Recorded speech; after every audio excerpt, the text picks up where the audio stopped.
Welcome to Luca and Miguel. Enjoy the video. You start by verifying the basics.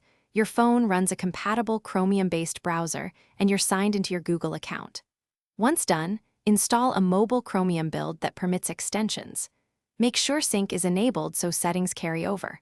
Open the browser's extensions or developer mode panel and prepare to sideload or link to the Chrome Web Store. You're not configuring yet.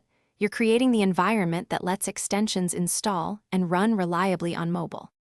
Now you install and configure the extension itself. If the store is accessible, add the extension and accept permissions. If not, enable developer mode and load the CRX or unpacked files. Pay attention to manifest permissions and only allow what the extension needs.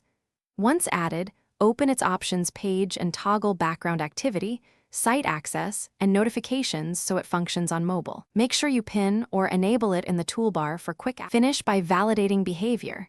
Test the extension on several pages and workflows you'll use. If it misbehaves, clear cache and restart the browser first, then revoke and regrant permissions or reinstall the extension.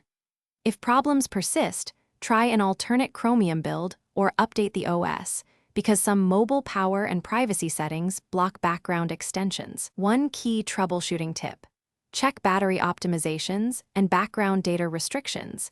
Disabling them often resolves silent failures and restores normal extension operation. Thanks for watching and please subscribe. It's the best investment you'll ever make.